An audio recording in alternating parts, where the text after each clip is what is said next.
Hi hello ನಮಸ್ಕಾರ Karnataka. Cricket fever with Yogi YouTube ಚಾನಲ್ಗೆ ಎಲ್ರಿಗೂ ವೆಲ್ಕಮ್. ಇವತ್ತಿಂದ India versus England third test start ಆಗಿದೆ ರಾಜ್ಕೋಟಲ್ಲಿ. ಬನ್ನಿ ಡೇ ಒನ್ನಲ್ಲಿ ಏನೇನೆಲ್ಲ ನಡೀತು ಹೈಲೈಟ್ಸ್ನ ನೋಡ್ಕೊಬರೋಣ.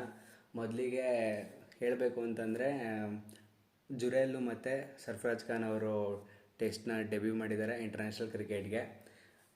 ಸ್ಟಾರ್ಟಿಂಗ್ ಏನಾಯ್ತು ಅಂದರೆ ಇಂಡಿಯಾ ವರ್ಸಸ್ ಇಂಗ್ಲೆಂಡ್ ಮೂರನೇ ಟೆಸ್ಟಲ್ಲಿ ಇಂಡಿಯಾ ಟಾಸ್ ಗೆದ್ದು ಬ್ಯಾಟಿಂಗ್ ತೊಗೊಂಡ್ರು. ಆಬ್ವಿಯಸ್ಲಿ ಜೈಸ್ವಾಲ್ ಮತ್ತು ರೋಹಿತ್ ಶರ್ಮಾ ಬ್ಯಾಟಿಂಗ್ ಬಂದರು. ಚೆನ್ನಾಗೇ ಸ್ಟಾರ್ಟ್ ಆಯಿತು ಇನ್ನಿಂಗ್ಸ್ ಅಂತಲೇ ಹೇಳ್ಬೋದು. ಜೈಸ್ವಾಲ್ 2 4 ಕೂಡ ಹೊಡೆದ್ರು. ಬಟ್ ಅದೇನಾಯ್ತು ಏನೋ ಸ್ಲಿಪ್ಪು ಕ್ಯಾಚ್ ಕೊಟ್ಬಿಟ್ರು.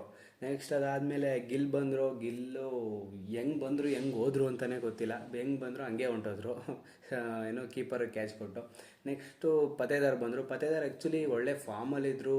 ಲಾಸ್ಟ್ ಟೆಸ್ಟಲ್ಲಿ ಚೆನ್ನಾಗಿ ಆಡಿದರು. 31-40 ಏನೋ ಹೊಡೆದಿದ್ರು ಅಂತ ಅನಿಸುತ್ತೆ. ಚೆನ್ನಾಗಿ ಆಡಿದರು. ಬಟ್ ಅವರು ಕೂಡ 1 4 ಹೊಡೆದು ಔಟಾಗಿ ಹೋದರು. ನೆಕ್ಸ್ಟ್ ಅದಾದಮೇಲೆ ಸರ್ಫರಾಜ್ ಖಾನ್ ಡೆಬ್ಯೂಟೆಂಟ್ ಬರಬೇಕಿತ್ತು. ಬಟ್ ನೋಡಿದ್ರೆ ಜಡೇಜಾ ಬಂದರು. ಏನಂದರೆ 10 ಓವರ್ಗೆ 3 ವಿಕೆಟ್ ಬಿದ್ದೋಗಿತ್ತು. ಇನ್ನು ನೆಕ್ಸ್ಟು ಸರ್ಫರಾಜ್ ಖಾನ್ ಆಗುತ್ತೆ, ಜುರೇಲು ಕೂಡ ಇಬ್ಬರು ಡೆಬ್ಯೂಟೆಂಟು. ಬಟ್ ನರ್ವಸ್ನೆಸ್ ಇದ್ದೇ ಇರುತ್ತೆ, ಹೆಂಗೆ ಆಡ್ತಾರೆ ಅಂತ ಗೊತ್ತಿಲ್ಲ. ಅದಕ್ಕೆ ಜಡೇಜನ ಕಳಿಸಿದ್ರು. ಒಳ್ಳೆ ಮೂವ್ ಅಂತಲೇ ಹೇಳ್ಬೋದು. ಇಬ್ಬರು ಕೂಡ ಸೇರಿಕೊಂಡು ಒಳ್ಳೆ ಇನ್ನಿಂಗ್ಸ್ನ ಕಟ್ಟಿದ್ರು ಅಂತಲೇ ಹೇಳ್ಬೋದು. ರೋಹಿತ್ ಶರ್ಮಾ ಸಿಂಗಲ್ ಟು ಡಿ ಆಡ್ತಿದ್ರು. ಸಡನ್ನಾಗಿ ರೊಚ್ಕೆದು 4 6 ಎಲ್ಲ ಹೊಡೋಕ್ಕೆ ಸ್ಟಾರ್ಟ್ ಮಾಡಿಕೊಂಡ್ರು.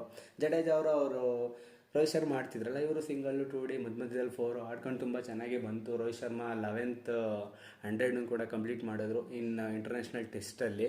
ಅದಾದಮೇಲೆ 131 ಆಗಿದಾಗ ಅವ್ರು ಏನು ಮಾಡಿದ್ರು, ವುಡ್ಡು ಟ್ರ್ಯಾಪ್ಗೆ ಔಟ್ ಆದರು ಅಂತಲೇ ಹೇಳ್ಬೋದು. ಯಾಕಂದರೆ ಲೆಗ್ ಸೈಡ್ಗೆ ಅವ್ರು 5 ಫೀಲ್ಡರ್ಸ್ನ ಹಾಕ್ಕೊಂಡಿದ್ದಾರೆ. ಅದಾದಮೇಲೆ ಚೆನ್ನಾಗಿ ಬಾಲ್ ಹಾಕೊಡ್ತಿದ್ದಾರೆ ಅಂತ ಗೊತ್ತಾದ್ಮೇಲೆ ಕೂಡ ಅವರು ಸುಮ್ಮನೆ ಆಡ್ಬೋದಾಗಿತ್ತು. ಬಟ್ ಕ್ಯಾಚ್ ಕೊಟ್ಟು ಹೋದರು. ಅದಾದಮೇಲೆ ಡೆಬ್ಯೂಟೆಂಟ್ ಸರ್ಫರಾಜ್ ಖಾನ್ ಬಂದರು. ಏನು ಕಾನ್ಫಿಡೆನ್ಸ್ ಶಾಟ್ಸು ಗುರು. ನಾನು ಕುತ್ಕೊಂಡು ಮ್ಯಾಚ್ ನೋಡ್ತಿದ್ದೆ. ಸೂಪರಾಗಿ ಆಡಿದ್ರು. ನಿಜ ಒಳ್ಳೆ ಕ್ಲಿಯರು ಚೆನ್ನಾಗಿ ಆಗ್ತಿತ್ತು. ಬಟ್ ಜಡೇಜಾ ಅವರು 99ನಲ್ಲಿದ್ದಾಗ ಇವರು ಸರ್ಫರಾಜ್ ಖಾನು ಅವ್ರದ್ದೇ ಕಾಲಾಗಿತ್ತು ಕೂಡ ಜಡೇಜಾ ಅವ್ರದ್ದು. ಬಟ್ ಅವ್ರು ಓಡಲಿಲ್ಲ. ಸರ್ಫರಾಜ್ ಖಾನು ಔಟ್ ಆದಮೇಲೆ ನಿಜ ಹೇಳ್ತೀನಿ, ಇಡೀ ಸ್ಟೇಡಿಯಮೇ ಬೇಜಾರಾಗಿದೆ ಇವತ್ತು. ನಿಜ ಹೇಳ್ಬೇಕಂತಂದರೆ ತುಂಬ ಚೆನ್ನಾಗಿ ಆಡ್ತಿದ್ರು. ಇವರು ಮನ್ಸು ಮಾಡಿದ್ರೆ ಇವರು 100 ಹೊಡಿಬೋದಾಗಿತ್ತು ಅಂತ ಅನಿಸುತ್ತೆ. ಸಖತ್ ಬ್ಯಾಟಿಂಗ್ ಮಾತ್ರ ಆಡ್ತಿದ್ರು. ಹೈಲೈಟ್ಸ್ ಏನಪ್ಪ ಅಂತಂದರೆ ಜುರೇಲು ಮತ್ತು ಸರ್ಫರಾಜ್ ಖಾನ್ ಅವ್ರದ್ದು ಡೆಬ್ಯೂಟೆಂಟು.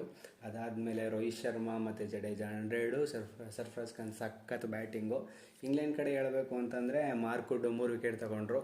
ಸ್ಟಾರ್ಟಿಂಗು 3 ಬ್ಯಾಟ್ಸ್ಮನ್ಸ್ನ ಅವರೇ ಬೀಳಿಸಿರೋದು. ಇನ್ನೊಂದು ವಿಕೆಟು ಆಡಲೆ 1 ವಿಕೆಟು. ಇನ್ನು ಸರ್ಫರಾಜ್ ಖಾನ್ ಅವರು ರನ್ಔಟ್ ಆದರು. ಇದು day 1 analysis. Thank you for watching video. ನಾಳೆ ಮತ್ತೆ ಸಿಗೋಣ ಡೇ 2 ಅಲ್ಲಿ.